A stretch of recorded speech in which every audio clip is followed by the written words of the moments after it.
राधे राधे भक्तजनों, संकष्टी चतुर्थी की गणेश चतुर्थी की हार्दिक शुभकामनाएं। गणेश भगवान आपका सारा मनोकामना पूरा करे। पूष मास में चतुर्थी का व्रत कर रहे हैं।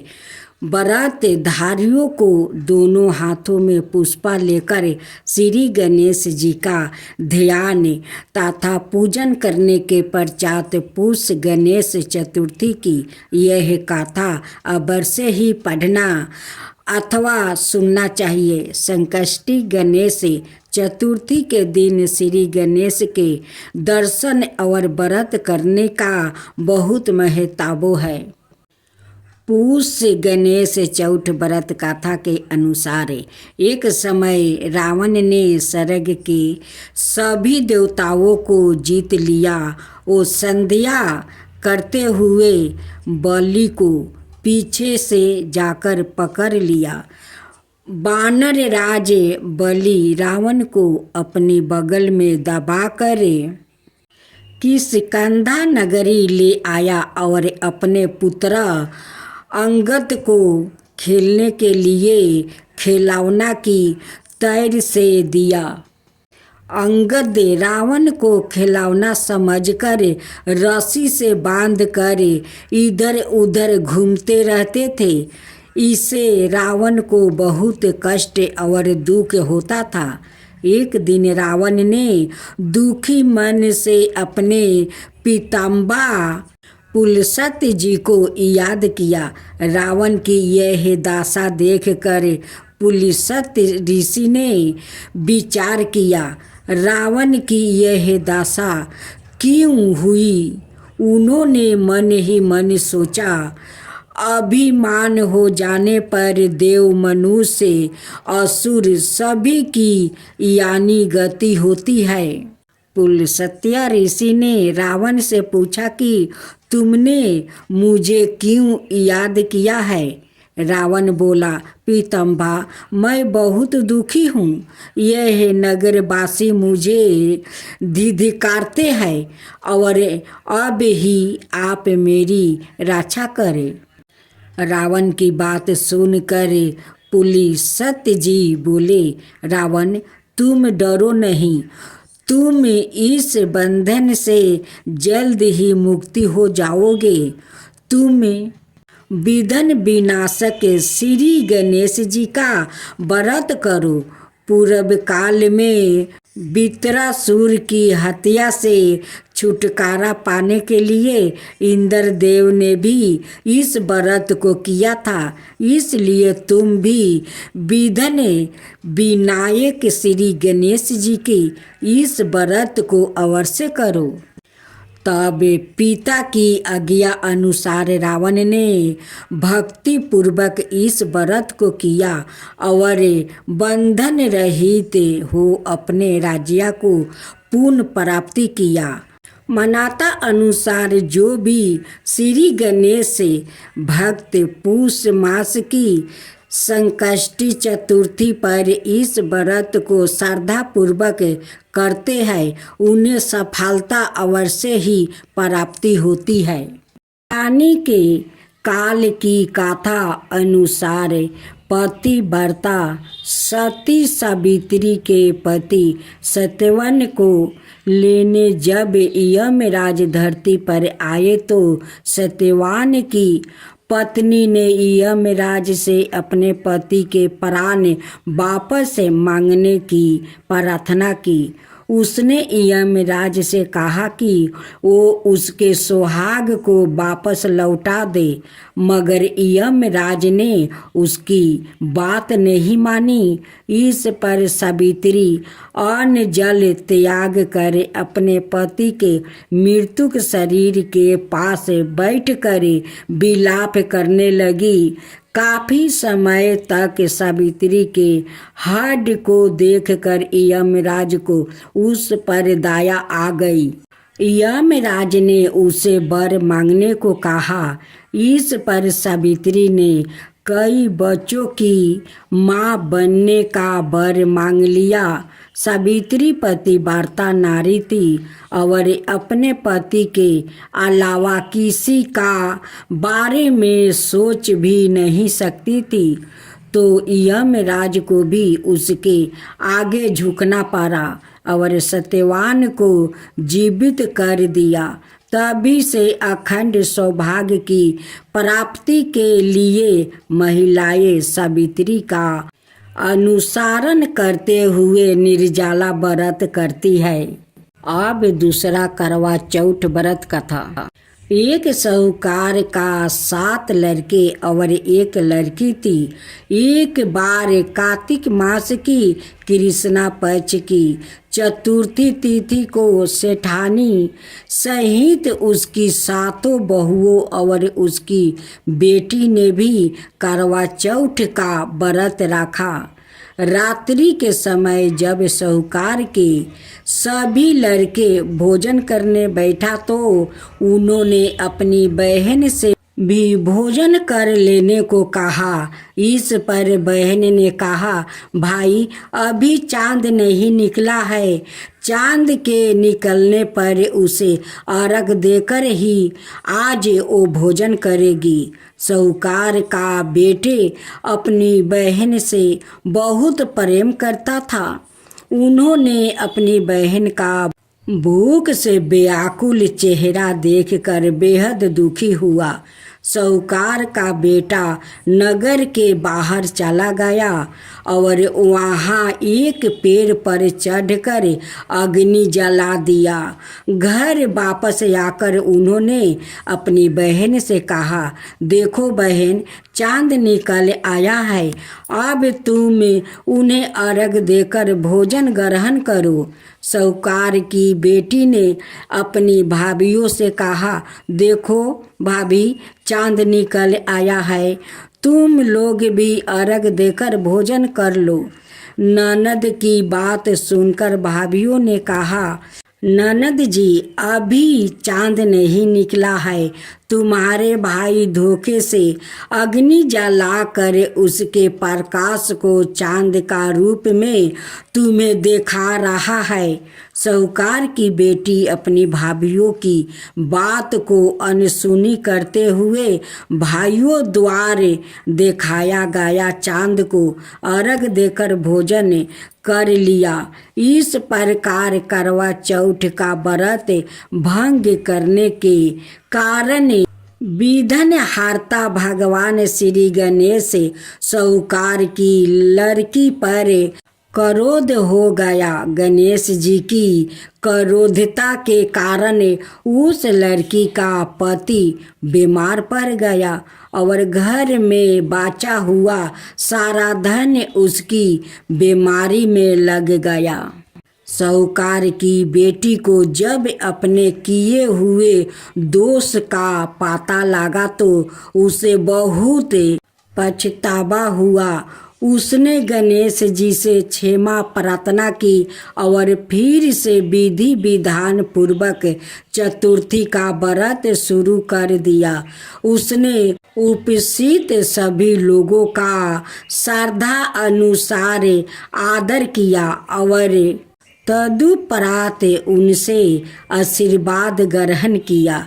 इस प्रकार उस लड़की के श्रद्धा भक्ति को देखकर एक दंत भगवान गणेश जी उस पर प्रसन्न हो गए और उसके पति को जीवन दान प्रदान किया। उसे सभी प्रकार के रोग से मुक्ति करके धन संपत्ति और वैभव युक्त कर दिया। अब 3वां अध्याय करवा चौथ व्रत का था। एक बार अर्जुन नीलगिरी पर तपस्या करने गए। द्रुपति ने सोचा कि यहाँ हर समय अनेक प्रकार की विघ्न बाधाएं आती रहती है। उनके शमन के लिए अर्जुन तो यहाँ है नहीं अत कोई उपाय करना चाहिए। यह सोचकर उन्होंने भगवान श्री कृष्णा का ध्यान किया। भगवान वहाँ उपस्थित हुआ तो द्रुपदी ने अपने कष्टों को निवारण हेतु कोई उपाय बताने को कहा। इस पर श्री कृष्णा बोले, एक बार पार्वती जी ने भी शिव जी से यही प्रश्न किया था, तो उन्होंने कहा था कि करवा चौथ का व्रत गृहस्थी में आने वाली छोटी मोटी विघ्न बाधाओं को दूर करने वाला है। यह पति परपोक को भी दूर करता है। फिर श्री कृष्णा ने द्रुपदी को एक कथा सुनाई। प्राचीन काल में एक धर्मपरायण ब्राह्मण के साथ पुत्रा था। एक पुत्री थी। बड़ी होने पर पुत्री का विवाह कर दिया गया। कार्तिक की चतुर्थी को कन्या ने करवा चौथ का व्रत रखा। 7 भाइयों की लाडली बहन को चंद्रोदय से पहले ही भूख सताने लगी। उसका फूल सा चेहरा मुरझा गया। भाइयों का लिए बहन की यह वेदना असहनीय थी। अतः वो कुछ उपाय सोचने लगे। उन्होंने बहन से चंद्रोदय से पहले ही भोजन करने को कहा, पर बहन ना मानी। तब भाइयों ने स्नेह बस पीपल के वृक्ष की ओर में प्रकाश करके कहा, देखो चंद्रोदय हो गया है, उठो अर्घ देकर भोजन करो।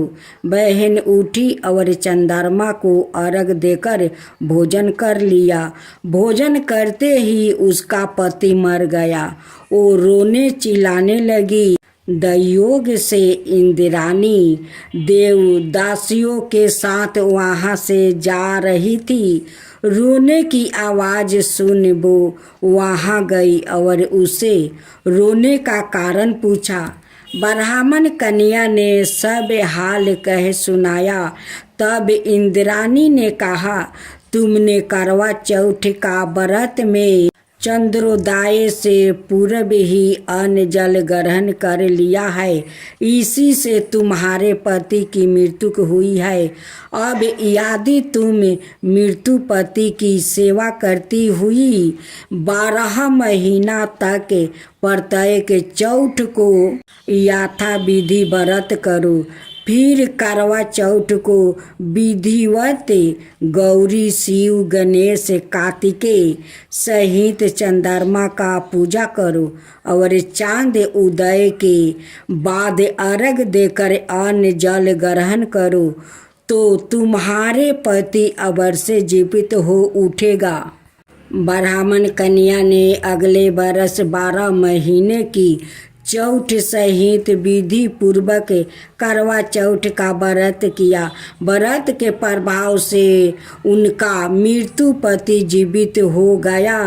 इस प्रकार यह कथा कहकर श्री कृष्णा द्रुपदी से बोले, यदि तुम भी श्रद्धा एवं विधि पूर्वक इस व्रत को करो तो तुम्हारे सारे दुख दूर हो जाएगा और सुख सौभाग्य धन धनाय में वृद्धि होगी। फिर द्रुपदी ने श्री कृष्णा के कथन अनुसार करवा चौथ का व्रत रखा।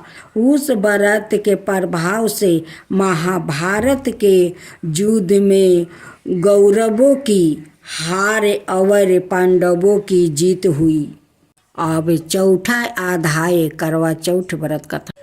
पुराणों का अनुसार करवा नाम की एक पतिव्रता धोबिनी अपने पति के साथ तिरिंगी भद्रा नदी के किनारे स्थित गांव में रहती थी।